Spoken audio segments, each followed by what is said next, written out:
믹스커피 지금부터 꼭 이렇게 드셔야 돼요. 의사들이 적극 추천하는 방법입니다. 믹스커피는 당뇨에 안 좋다는데 먹어도 되는 거야?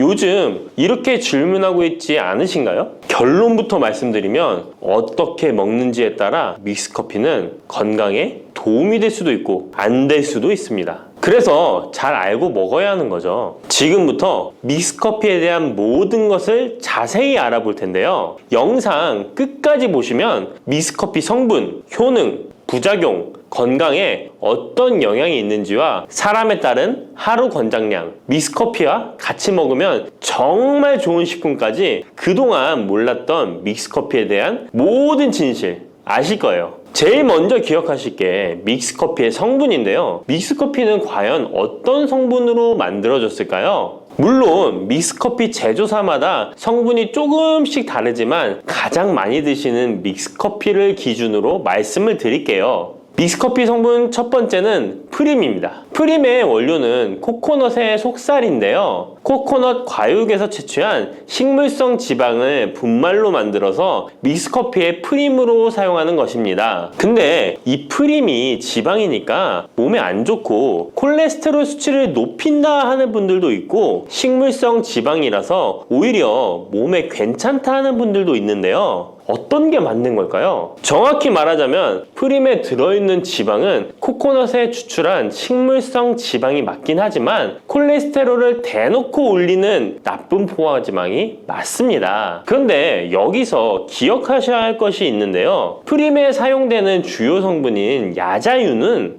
중쇄지방산으로 일반적인 포화지방산과는 조금 다릅니다. 이 중쇄지방산은 일반적으로 체내에서 빠르게 흡수되어 에너지원으로 전환됩니다. 또한 일반적인 포화지방산과는 다르게 심혈관 건강에 악영향을 미치지 않고 소화에도 도움을 줄 수 있는 지방산이에요. 또한 믹스커피 프림에 들어있는 포화지방산은 그 양이 완전히 적다는 것입니다. 요플레 하나 정도에 들어가 있는 양이라고 할 수 있죠. 요플레는 건강을 위해 드시잖아요. 결국 믹스커피에는 몸에 안 좋은 포화지방산이 들어있지만 소량이라서 콜레스테롤 수치에 영향이 하루 한 잔 정도로는 매우 크게 좌지우지할 수 없다고 할 수 있습니다. 그리고 콜레스테롤에 대한 것도 잘 아셔야 하는데요. 우리가 식사하면서 섭취하는 콜레스테롤은 약 20%를 차지하고 나머지 80% 정도는 필요한 만큼 신체에서 자연적으로 합성됩니다. 그렇기 때문에 단순히 커피 한 잔 정도를 마신다고 해서 콜레스테롤 수치가 급격히 올라가거나 건강에 이상을 끼칠 정도의 영향을 주지는 않는다는 거죠. 믹스커피 성분 두 번째는 설탕입니다. 설탕은 당 성분으로 칼로리가 높아서 당연히 몸에 안 좋은 걸로 알고 계실 거예요. 더군다나 믹스커피에 들어있는 설탕은 정제 과정을 거친 백설탕이라 일반적인 설탕보다 흡수 속도가 어마어마하게 빠릅니다. 즉 믹스커피를 마신 후 만족감을 쉽게 느끼는 것은 그만큼 흡수율이 빠르기 때문인데요. 이 당이 소화 과정을 거치지 않고 곧바로 혈액에 녹아들게 됩니다. 왜 안 좋은지 아시겠죠? 근데 여기서 반전이 있어요. 믹스커피에는 설탕이 5g 정도밖에 안 들어있다는 건데요. 쉽게 설명하자면 우유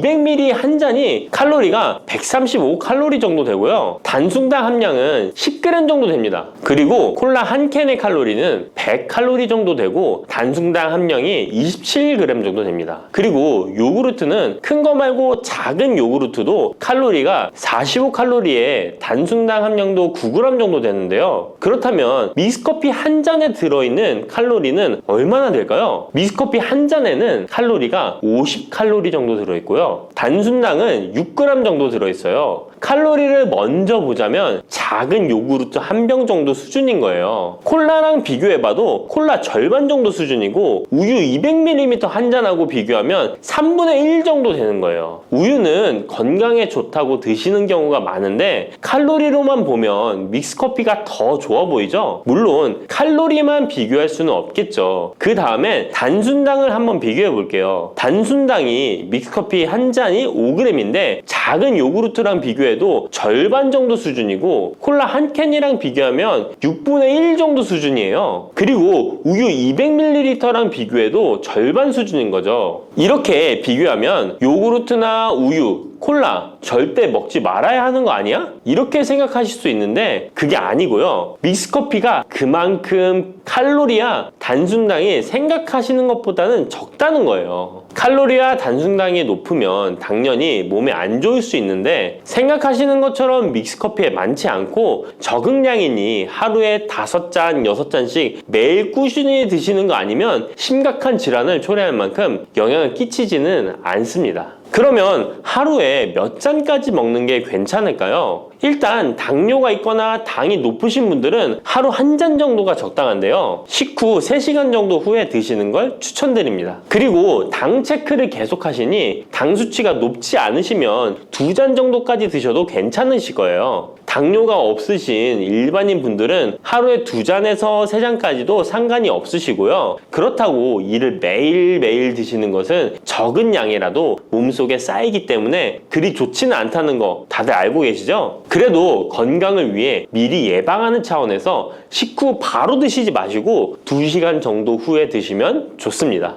믹스커피의 성분 3번째는 커피에 들어있는 카페인입니다. 카페인에 대해 설명하기 전에 믹스커피도 일반 커피처럼 커피가 들어가 있기 때문에 커피 성분이 주는 효능이나 부작용도 나타날 수 있습니다. 먼저 커피의 효능을 보자면 커피의 효능 첫 번째, 암 예방 효과입니다. 미국 건강 매체 캔서 헬스에 따르면 ITPR3라는 물질은 대장암에서 간 전이에 기여하는 유전자의 발현을 유도해서 도미노 효과를 유발하는 물질인데 특별한 억제제는 아직 없지만 커피를 마시는 사람들에서 카페인이 이 ITPR3에 대한 억제 효과를 보인다는 것을 발표했고 카페인 섭취와 대장암 재발 및 사망률의 관계를 추적한 결과 하루 4잔 이상 커피를 마신 환자들이 전혀 마시지 않은 사람들에 비해 생존율이 현저히 향상된 것으로 규명된 바 있는 연구도 진행했었습니다. 이런 실험을 진행하면서 커피의 카페인에 대한 효능들이 지금까지 다양하게 연구되고 있는데요. 그렇다고 해서 커피를 무조건 많이 드시란 이야기는 아니고 또 믹스커피 자체가 이런 효능이 있다는 말도 아니에요. 커피에 카페인에 대한 몇 가지 실험을 이야기 드린 거고요. 그만큼 카페인에 대한 너무 부정적인 인식을 변화시켜 보시라고 말씀드리는 거예요. 커피의 효능 두 번째는 기억력 회복 효과입니다. 서울대 식품생명공학부 교수님께서 쥐의 인지 능력을 실험했는데요. 쥐를 물에 빠뜨린 뒤 안전한 장소에 도착하는 시간을 측정해 봤더니 평균 10초 정도 걸렸습니다. 그 쥐들에게 기억력을 손상시킬 수 있는 물질들을 투입하고 같은 실험을 했을 때 안전한 장소를 발견하는데 최대 40초가 걸렸습니다. 이 쥐들은 두 그룹으로 나눠 한 그룹은 하루에 3잔의 커피를, 다른 그룹은 6잔의 커피를 주입했습니다. 그 결과 하루 3잔의 커피를 준 쥐들은 20초로 빨라졌습니다. 그런데 하루 6잔을 주입한 쥐들은 거의 정상으로 돌아왔고 평균 10초 정도 걸렸습니다. 이런 결과에 따르면 커피가 기억력 회복에 확실히 도움이 되었다고 할 수 있는 실험도 있다고 간략히 소개해드리는데 참고로 이 실험에서는 일반 카페인 커피와 디카페인 커피 두 종류를 같이 실험했는데 거의 똑같은 효과를 보였습니다. 결론은 커피에 카페인이 없어도 커피에 들어있는 클로로겐산 등 각종 항산화제 성분 덕분에 기억력 회복 효과가 높아졌다는 것입니다. 정말 놀랍지 않나요? 나이가 들어가면 기억력이 안 좋아지고 인지 능력 장애가 오면서 더 나아가서는 치매가 올 수도 있는데 커피의 성분이 이런 질병을 예방할 수 있다니 너무 커피를 부정적인 시각으로 보시지 않아야겠죠? 그렇다고 남용하면 안 되시고 모든 사람에게서 동일한 실험 효과가 나타나는 것이 아니니 자신의 상태를 잘 알고 드셔야겠죠? 다만 카페인에 예민하신 분들은 믹스커피나 일반 카페인 커피를 드시면 잠을 잘 못 주무실 수도 있으니까 디카페인 커피를 추천드립니다.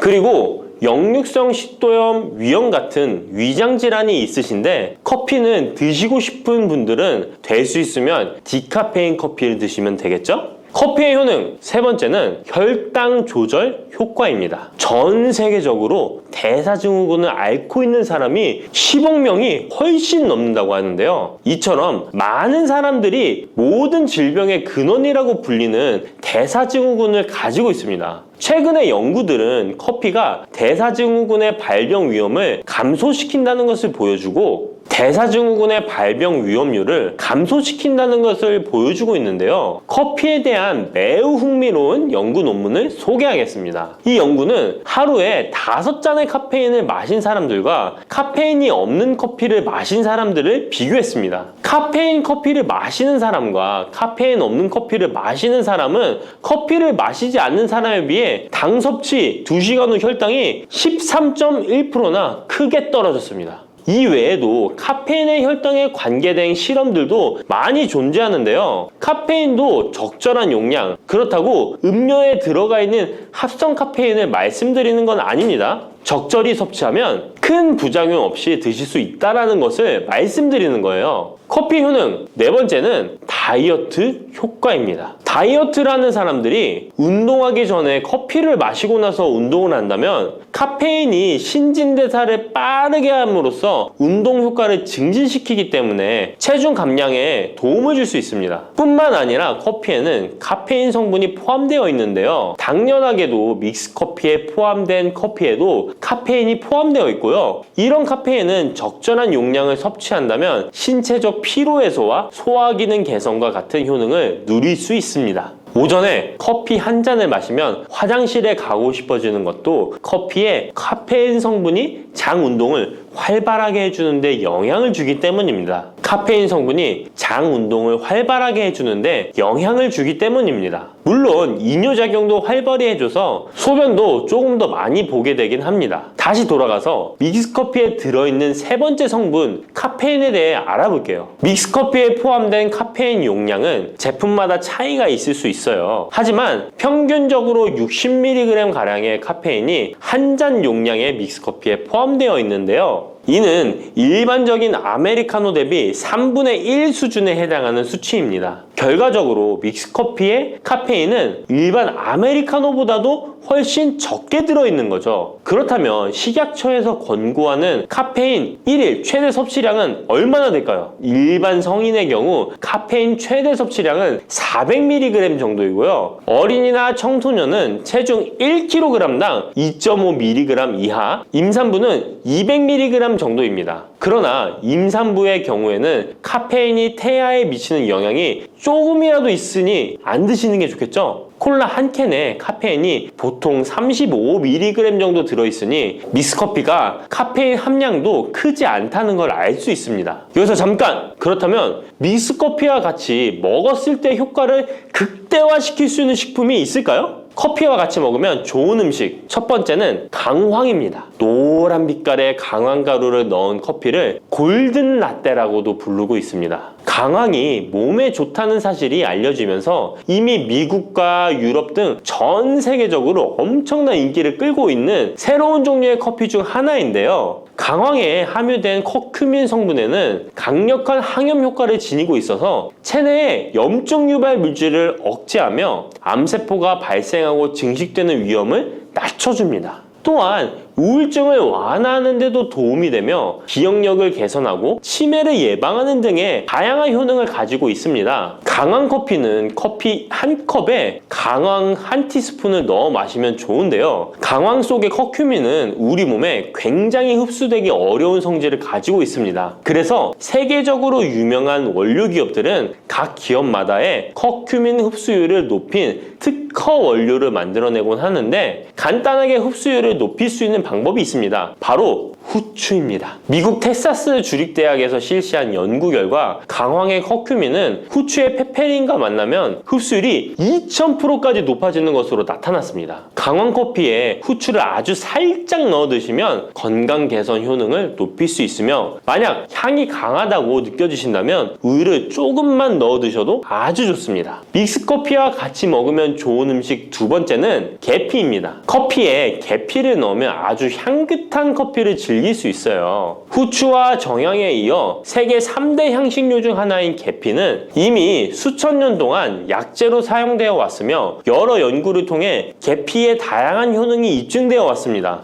커피의 원료 생산지인 멕시코에서도 커피에 시나몬 스틱을 넣은 커피를 즐겨 마신다고 합니다. 미국 당뇨협회가 발표한 연구에 따르면 제2형 당뇨병 환자에게 계피를 투여하자 혈당 중성지방 수치는 낮아지고 좋은 콜레스테롤 수치는 높아졌다고 해서 블랙커피에 계피 2분의 1 티스푼을 넣은 후에 섞어 마시는 것이 황금 비율이라고 하니 한번 참고해서 드셔보시면 좋을 것 같네요. 특히 혈액순환에도 아주 좋습니다. 믹스커피와 같이 먹으면 좋은 음식 세 번째는 생강입니다. 강력한 항산화 성분을 가진 생강은 커피에 넣어 함께 곁들여 마시면 생강의 알싸한 맛이 부드러워지면서 향긋한 생강커피를 즐길 수 있습니다. 생강의 매운맛을 내는 쇼가올과 진저롤 성분이 혈중 콜레스테롤을 낮춰서 동맥경화나 뇌경색 등을 예방하며 항염, 항암 효과가 뛰어나서 암을 유발하는 종양세포의 성장을 억제하는 등의 다양한 효능을 지니고 있습니다. 특히 기관지를 확장시키는 효과가 있어서 기관지염이나 천식, 비염을 달고 사시는 분들은 자주 섭취하시면 아주 좋습니다. 추가로 생강에는 디아스타제라는 단백질 분해 요소가 있어서 식후 커피에 생강가루를 넣어 마시면 장 운동을 촉진해 더부룩한 속을 해소하는 데에도 도움을 얻을 수 있습니다. 드시는 방법은 커피 한 컵에 생강가루 한 티스푼을 넣어 드시면 되고, 생강의 맛이 걱정되신다면 처음에는 조금씩 넣어서 서서히 맛을 익혀가는 것도 좋은 방법이라고 할 수 있습니다. 제가 말씀드린 방법이 무조건 믹스커피를 먹어라 먹지 말아라 하는 말은 아니고, 믹스커피에 대한 오해와 건강을 걱정하시는 분들께 어떤 식으로 먹으면 조금이나마 건강에 대한 걱정을 덜게 만들어 줄까 하는 의문에서 시작한 것이기 때문에 오해 말고 편안하게 들어주시면 좋겠습니다. 요즘 들어 뱃살, 내장지방 쏙 빼는 기능이 좋기로 소문난 레몬, 요리에도 많이 사용하는 과일이죠. 레몬에는 다양한 성분이 있어 건강에 놀라운 효능을 발휘하는데요. 레몬도 잘 알고 드셔야 제대로 된 효능을 누릴 수 있습니다. 잘못 드시면 오히려 몸에 독이 되는 경우도 많이 있거든요. 영상을 통해 레몬에 어떤 효능이 있는지, 어떻게 먹어야 되는지, 함께 먹으면 보약이 되는 음식에는 어떤 것이 있는지, 그리고 레몬 드실 때 주의할 점까지 레몬에 대한 모든 것 알려드릴게요. 레몬은 다이어트뿐만 아니라 당뇨 예방과 관리에도 아주 탁월한 효능이 있습니다. 최근 연구 결과에서 레몬에 들어있는 비타민 C와 풍부한 식이섬유, 각종 무기질과 구연산이 혈당 조절에 효과가 있어 당뇨 예방에 도움이 될 수 있고, 지방을 분해해주는 효능이 있어 다이어트에도 도움이 된다고 발표했습니다. 또한 레몬은 독소를 배출해주는 효능이 있어 우리 몸의 신진대사를 원활하게 해줘 몸 안에 칼로리를 소모하는 데 도움이 되고, 이는 몸의 붓기를 빼고 체중을 줄이는 데 도움이 될 수 있습니다. 그럼 레몬의 효능에 대해 좀 더 자세히 알려드릴게요. 12주 동안 진행된 연구에서 고지방 식단에다가 레몬 껍질에 함유된 페놀을 함께 섭취한 설치류는 고지방 식단만 섭취한 설치류보다 체중이 감소했다는 것을 발표했습니다. 또한 체질량 지수가 높은 한국 여성을 대상으로 한 실험에서 레몬 다이어트를 시행한 결과 그렇지 않은 사람들에 비해 체중과 허리둘러가 줄어들었을 뿐만 아니라 인슐린 저항성까지 좋아진 결과를 볼 수 있었고요. 레몬 껍질은 이런 독소를 배출하는 효능뿐만 아니라 변비를 해결하는 데에도 탁월한 효과가 있습니다. 레몬 껍질에는 비타민 C뿐만 아니라 혈관 건강에 좋은 헤스페리딘, 그리고 골다공증 예방과 뼈 건강에 아주 중요한 칼슘, 그리고 팩틴이라는 성분이 아주 풍부하게 들어있습니다. 바로 이 팩틴이 변비를 예방하는 데 탁월한 효능을 발휘합니다. 수용성 식이섬유인 팩틴은 위에서 대장까지 가는 동안 많은 수분을 흡수해 변을 무르게 만들어주고, 장내에 머물러 있는 노폐물과 다양한 유해 물질을 흡착해 변과 함께 몸 밖으로 배출시키며 장내 환경을 깨끗하게 해주어 건강 상태를 유지하도록 도와줍니다. 그리고 레몬 과육에는 없고 오직 레몬 껍질에만 있는 성분이 있는데 디리모넨이라고 하는 천연 오일입니다. 디리모넨은 레몬의 상큼한 향을 내는 성분이기도 하며 장을 자극해 연동 운동이 활발하게 되도록 도와주어 변비를 예방해 줄 수 있습니다. 또 레몬에는 구연산이라는 성분이 풍부한데, 이 구연산이 체내 지방분해 효소를 활성화시키는 역할을 해줍니다. 활성화된 지방분해 효소는 쌓여있는 내장 지방을 태워주어 허리둘레를 줄여주는데 많은 도움을 주게 되고요. 아침에 일어나자마자 공복에 레몬수를 마시면 체내의 대사 기능이 활발해져 몸 안에 에너지 소비가 활성화됩니다. 대한비만학회에서 발표한 연구 결과 레몬수를 섭취한 그룹이 그렇지 않은 그룹보다 내장 지방이 더 많이 감소했다는 것을 확인할 수 있습니다. 또한 레몬에 들어있는 성분들은 뇌졸중의 위험을 줄여주는데 도움이 될 수 있습니다. 한 연구에 따르면 감귤류에 함유되어 있는 플라보노이드는 여성의 허혈성 뇌졸중 위험을 낮추는데 도움이 될 수 있다고 발표했습니다. 허혈성 뇌졸중은 가장 흔한 유형의 뇌졸중인데 혈전 때문에 뇌로 가는 혈액의 흐름이 방해되면서 발생할 수 있습니다. 플라보노이드가 함유된 음식을 장기간 섭취하면 이런 심혈관 질환뿐만 아니라 각종 암을 예방하는 데 도움이 될 수 있다고 하는데요. 레몬에는 이런 플라보노이드와 함께 강력한 항산화 작용을 하는 비타민 C가 풍부합니다. 이 항산화 작용으로 세포 손상을 방지하고 암세포를 억제하는 항암 효과를 가지는 것이고요. 또한 레몬은 피부 미용에도 좋은데요. 피부색을 건강하게 해주는데 탁월한 효능이 있습니다. 비타민 C는 콜라겐을 형성하는 데 중요한 역할을 해주고 피부를 환하게 해주며 잡티를 제거해 주는데 효과가 있기 때문이죠. 그리고 레몬의 놀라운 효능 중 하나는 당뇨를 예방, 개선하는 데 탁월하다는 겁니다. 레몬에는 헤스페리딘이라는 플라보노이드 성분이 들어있습니다. 이 헤스페리딘은 인슐린 감수성을 높이는 데 도움을 주는데요. 인슐린 감수성이 좋아야 혈당이 잘 조절되는데 당뇨가 발병하면 이 감수성이 떨어지면서 인슐린 저항성이 생기게 됩니다. 헤스페리딘이 인슐린 저항성을 개선하는데 많은 도움을 주게 됩니다. 또한 레몬에는 많은 양의 항산화 물질들이 들어있습니다. 비타민 C뿐만 아니라 폴리페놀, 플라보노이드 등 다양한 물질들이 혈당으로 인해 공격받고 상처난 세포들을 보호해주는데 장의 베타세포를 보호해주는 것이 아주 중요한 효능입니다. 베타세포는 인슐린을 분비하는 세포인데 당뇨가 생기면 가장 먼저 타격을 받게 됩니다. 레몬을 통해 베타세포를 보호하여 당뇨를 예방할 수 있게 되는 것이죠. 이 레몬을 복용하는 가장 좋은 방법은 바로 레몬수입니다. 그럼 레몬수를 만드는 방법을 바로 알려드릴게요. 깨끗하게 씻은 레몬 1개와 물 1리터를 준비해주세요.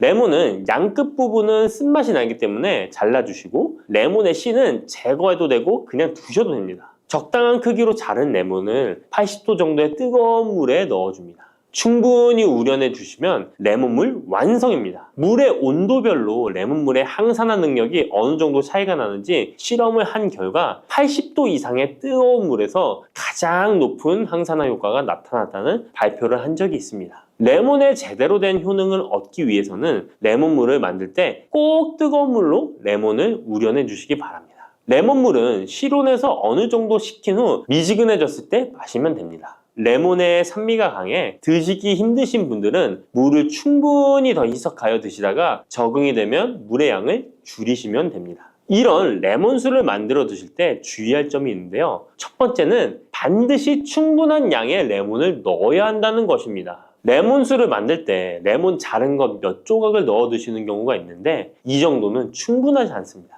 물 1리터에 레몬 1개 정도 우려서 드셔야 레몬의 효과를 볼 수 있습니다. 두 번째는 설탕을 넣으면 안 된다는 것입니다. 레몬의 신맛이 강해 먹기 힘든 분들이 종종 설탕을 넣어 드시는데 그렇게 하시면 오히려 우리 몸에 독이 됩니다. 레몬수의 맛을 위해 설탕을 넣다 보면 설탕을 과하게 드실 수 있기 때문에 넣지 않는 것이 좋습니다. 그리고 세 번째는 레몬을 세척할 때 깨끗하게 하셔야 되는데요. 깨끗하게 세척한다고 식초, 베이킹소다를 많이 사용하시잖아요. 하버드 대학 연구 결과가 있는데요. 레몬은 물에 2분 정도 담가 두었다가 흐르는 물에 잘 씻어주면 농약은 100% 제거된다고 합니다. 그런데 일반적인 상식과는 달리 베이킹소다와 식초를 사용하게 되면 농약이 일부 남아있다는 것을 발표했습니다. 레몬을 세척할 때는 아무것도 넣지 않는 깨끗한 물을 사용하시기 바랍니다. 다음으로 레몬과 함께 먹으면 시너지 효과를 내는 음식을 알려드릴게요. 첫 번째는 바로 계피입니다. 레몬과 계피를 함께 사용하여 약으로 쓰기도 하는데요. 레몬과 계피를 함께 먹으면 면역 체계를 강화해 주는데 도움이 됩니다. 계피는 향긋한 향과 매운맛이 특징인데 소화를 도와줄 뿐만 아니라 혈당 조절에도 탁월한 효능이 있습니다.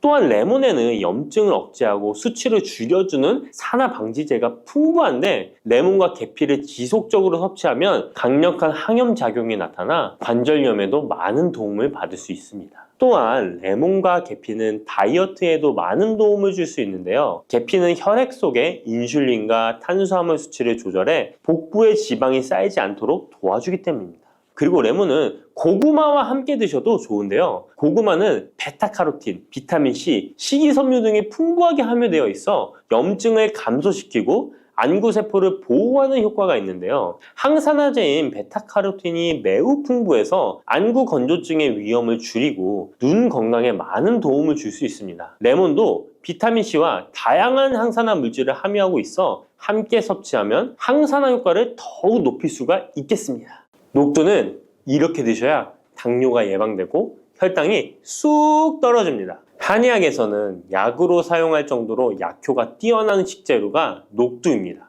우리 선조들은 이 약효를 잘 알고 일반 가정에서도 많이 사용했습니다. 이런 녹두가 만병의 근원인 고혈압과 당뇨에도 좋다는 사실 알고 계셨나요? 그런데 이렇게 좋다는 녹두도 잘 알고 드셔야 하는데요. 잘못 드시면 우리 몸에 독이 될 수도 있고 잘 드시면 보약이 될 수도 있습니다. 녹두는 어떻게 또 무엇과 먹어야 되고 주의할 점은 무엇인지 모두 알려드릴게요. 녹두에 약간 거친 식감을 싫어하시는 분들이 껍질을 까고 녹두 속 알맹이만 드시는데요. 녹두에 놀라운 영양 성분들이 거의 다 껍질에 있기 때문에 녹두 껍질은 반드시 함께 드셔야 합니다. 녹두에는 식이섬유가 풍부하고 소화를 돕는 효소가 많아 소화가 잘 안 되는 분들이 드시면 도움이 되는데요. 녹두에 풍부한 식이섬유가 장 운동을 활발하게 하고 소화를 돕는 효소가 장내에 유익균을 풍성하게 해줘 장 건강을 개선해 줄 수 있습니다. 우리 선조들은 기억력이 많이 약해진 환자에게 녹두죽을 먹여 몸을 회복시켜 주었는데요. 그만큼 몸이 약해진 환자들의 몸에도 흡수가 잘 될 만큼 녹두가 우리 몸에 좋다는 것이죠. 놀랍게도 녹두에는 마그네슘, 칼슘과 같은 미네랄 성분들도 풍부한데요. 이 풍부한 칼슘은 골다공증을 예방하고 뼈를 튼튼하게 하는 효과가 있습니다. 칼슘이 뼈를 이루는 주성분인 것은 잘 알고 계시죠? 마그네슘은 이런 필수 미네랄인 칼슘의 흡수를 도와주기 때문에 녹두가 뼈 건강에도 놀라운 효능을 발휘할 수 있는 것입니다. 그런데 녹두는 성질이 차기 때문에 몸이 찬 분들은 주의해서 드시는 게 좋은데요. 이 때문에 녹두의 껍질을 벗기고 드시는 분들이 있습니다. 하지만 마늘과 함께 드신다면 몸이 찬 분들도 조금 더 편안하게 녹두를 드실 수 있습니다. 마늘의 따뜻한 성질이 녹두의 찬 성질을 중화시켜주기 때문이죠. 이뿐만 아니라 마늘이 대표적인 항암식품인 사실은 알고 계시잖아요. 마늘에는 S알리시스테인과 알리신이라는 성분이 풍부해서 암세포를 억제하고 사면시켜주는 효능이 있습니다. 또한 강력한 항산화 성분인 폴리페놀이 많이 들어있어서 나쁜 콜레스테롤의 성장을 막아 혈관을 깨끗하게 만들어주기 때문에 심혈관 질환에 매우 탁월하답니다. 이뿐만 아니라 체내 지방의 대사를 촉진하여 지방 분해를 통해 체지방을 제거하고 비만을 예방하는 효능까지 있는 놀라운 식품이죠. 그래서 마늘을 녹두와 함께 드시면 시너지 효과가 있기 때문에 우리 몸에 보약이 될 수 있습니다. 마늘과 녹두를 함께 먹을 수 있는 가장 간단한 방법은 마늘 녹두밥을 지어 먹으면 되는데요. 녹두를 물에 충분히 불려서 밥을 하시면 녹두 껍질의 거친 식감을 완화시켜 편하게 드실 수 있습니다. 그리고 우리가 녹두하면 생각나는 대표적인 음식이 녹두 빈대떡이 있는데요. 맛있는 녹두 빈대떡에 돼지고기를 갈아서 함께 부쳐 먹기도 하죠.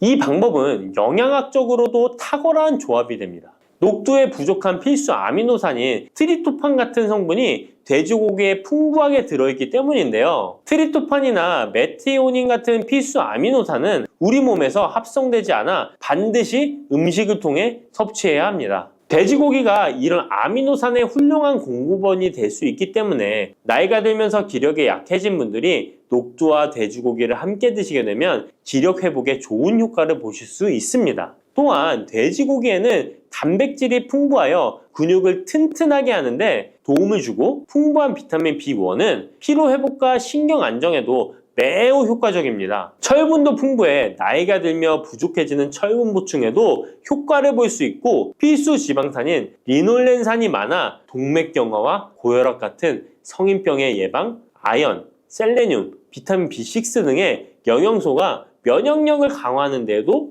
도움을 줍니다. 녹두는 또한 혈당을 낮춰주고 인슐린 감수성을 높여주는 효능이 있어서 당뇨 관리에도 너무 좋은 식품인데요. 풍부한 식이섬유는 소장에서 당의 흡수를 지연시켜주고 다양한 미네랄과 비타민이 당뇨로 인한 합병증을 예방하는 데에도 좋은 효능이 있습니다. 이때 팥과 함께 드시면 이런 효과들이 매우 높아집니다. 팥은 강력한 항산화 성분인 안토시아닌이 풍부해서 혈관의 활성산소를 제거해주고 혈관세포의 손상을 예방해줘서 혈관을 깨끗하고 건강하게 해줄 수 있습니다. 2014년에 발표된 한 연구에서 팥을 섭취하는 것이 2형 당뇨병 환자의 혈당 수치와 인슐린 저항성을 개선하는 데 도움이 되는 것으로 보고됐습니다. 이 연구에서는 4주 동안 매일 팥을 섭취한 결과 당뇨 환자들의 공복 혈당 수치가 평균 19.5% 감소하였고 인슐린 저항성이 감소하는 결과를 볼 수 있었습니다.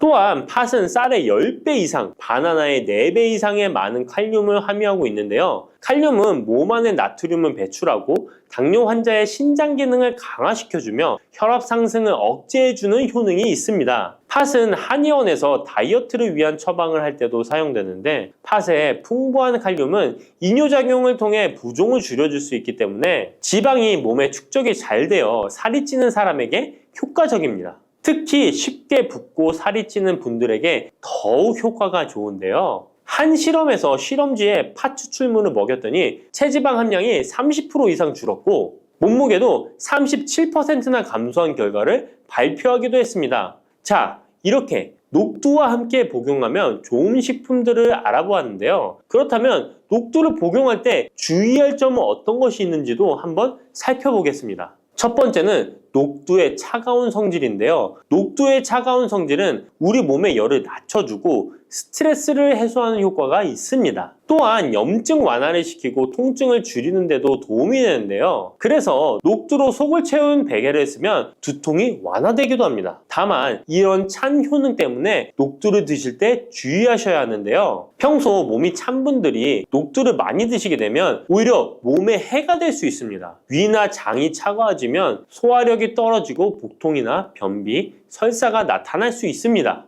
이런 분들이 녹두를 드시려면 앞에서 알려드린 대로 마늘과 함께 드셔보시기 바랍니다. 그리고 두 번째 주의할 점은 바로 녹두의 강력한 해독작용입니다. 녹두의 해독작용은 우리 몸의 중요한 장기 중 하나인 간에 많은 도움을 주는데요. 간은 우리 몸의 독소를 해독하는 역할을 맡고 있는데 녹두가 이런 간의 해독 기능을 도와주게 됩니다. 녹두의 풍부한 단백질과 펩타이드는 간 해독작용에 필요한 글루타치온의 원료를 공급해주며 체내의 중금속과 독성물질과 결합하여 몸 밖으로 내보내는 역할을 하게 됩니다. 특히 중금속 해독 연구에서는 납, 카드뮴 등의 흡수를 억제하거나 배출을 도와서 독성 완화 효과를 보여주기도 했습니다. 하지만 이런 효과가 우리가 보약을 복용하는 경우에는 상극이 될 수 있습니다. 보약의 효과가 녹두의 해독작용 때문에 많이 사라져버릴 수 있기 때문입니다. 그래서 한의원에서 한약을 지으면 녹두나 숙주나물을 먹지 말라고 얘기하는 겁니다. 이런 녹두의 해독작용은 녹두의 껍질에 있는 성분 때문에 나타나게 되는데요. 따라서 껍질을 제거하고 만든 요리나 녹두 전분으로 만든 청포묵, 녹두당면을 드시면 녹두의 해독작용은 누릴 수가 없습니다. 물론 녹두 껍질을 제거해도 알맹이에 영양성분들이 풍부한데요. 해독작용이 필요한 경우에는 껍질을 제거하지 않고 복용하시는 게 좋습니다. 세 번째로 복용 시에 주의할 점은 녹두의 풍부한 칼륨입니다. 앞에서 얘기했던 것처럼 칼륨은 나트륨을 배출해주며 당뇨와 고혈압에 도움이 되지만 신장이 약하신 분들에게는 간혹 독이 될 수 있습니다. 신장이 약하신 분들이 녹두를 필요 이상 많이 드시게 되면 칼륨 배출이 제대로 안 되면서 몸에 칼륨이 쌓여서 고칼륨 혈증이 발생할 수 있습니다. 그렇게 되면 근육 약화나 부정맥, 심장 질환 등의 증상이 발생할 수 있으니까 신장이 약하신 분들은 과도하게 많이 드시지 않는 게 좋습니다. 침침한 눈이 밝아지고 뱃살이 쏙 빠지려면 단호박을 이렇게 드셔야 합니다. 호박이 넝쿨채에 굴러 떨어졌다라는 표현 아시나요? 큰 힘을 들이지 않으면서 우연히 좋은 일이 생기거나 큰 성과를 거둘 때 이런 속담 쓰이죠? 옛부터 단호박은 그 자체로 맛있고 영양가가 풍부한 식품으로 많은 사랑을 받아온 채소인데요. 맛있는 단호박이 우리 건강에 다양한 효능을 제공하는 사실 알고 있나요? 그리고 단호박에 관한 건강한 삶을 사는데 도움이 되는 정보들 같이 알아보실게요. 단호박은 맛도 좋고 건강에 많은 효능을 가지고 있는 정말 훌륭한 식품인데요. 이런 단호박의 놀라운 효능들 5가지 바로 알려드릴게요. 단호박의 첫 번째 효능은 바로 심혈관 건강 개선입니다. 단호박에는 불포화 지방산과 식이섬유가 풍부하게 들어있는데 이런 성분들이 혈중 콜레스테롤 수치를 조절하고 혈액순환을 원활하게 도와줍니다. 또한 이 불포화 지방산은 체내에 축적된 나쁜 콜레스테롤을 감소시키고 혈관벽을 건강하게 유지하는 데에도 효과가 있습니다. 또한 단호박에 포함된 칼륨은 혈압 조절에도 효과적인데요. 칼륨은 나트륨의 작용을 중화시켜 혈압 상승을 방지하는 데 도움을 주게 되는데 그래서 칼륨이 풍부한 단호박은 고혈압 예방과 관리에 유익한 식품인 것이죠. 평소에 심혈관 질환이 걱정되거나 고혈압을 관리하고자 하는 분들에게 단호박은 매우 좋은 식품인데요. 단호박을 자주 섭취하면 혈액순환이 개선되고 혈압이 안정되므로 심장질환 예방에 매우 효과적이기 때문에 심혈관 건강을 지키는데 큰 도움이 됩니다. 심혈관 건강, 이제부터는 단호박으로 예방해보세요. 단호박의 두 번째 효능은 다이어트에 효과가 좋다는 것입니다. 단호박은 저칼로리 식품으로 다이어트를 할 때 섭취하면 매우 좋은 음식인 거 아시나요? 단호박의 열량은 100g에는 약 40에서 50kcal 정도밖에 안 되는데요. 보통 다이어트 하실 때 고구마 많이들 드시죠? 고구마의 열량은 100g당 약 85에서 110kcal인데요. 단호박의 칼로리는 고구마의 반도 안 되는 것이죠. 그래서 단호박은 다이어트 할 때 칼로리 걱정 없이 먹을 수 있습니다. 거기다 단호박은 식이섬유도 풍부해서 포만감을 오래 유지시켜줍니다. 이런 특징 덕분에 간식 대신 단호박을 드시면 과식을 방지할 수 있고 체중 조절에 효과적입니다. 또한 단호박의 식이섬유는 소화가 잘 되지 않아서 장에 천천히 흡수되기 때문에 혈당 조절에도 유익한데요. 급격한 혈당 상승을 막아주어 다이어트 중에도 혈당이 급격히 떨어지지 않게 도와주죠. 또한 다이어트 중에 발생할 수 있는 변비를 예방할 수 있기 때문에 체중 감량을 도울 뿐만 아니라 장 건강도 함께 챙길 수 있습니다. 다이어트 중이라면 단호박을 간식이나 식사 대용으로 활용해 보세요. 맛도 좋고 영양도 풍부한 최고의 다이어트 식품입니다. 단호박의 세 번째 효능은 바로 눈 건강에 도움이 된다는 점입니다. 단호박에는 당근과 마찬가지로 비타민 A와 베타카로틴이 풍부하게 들어있는데요. 이 두 성분은 우리 눈의 건강을 지키는데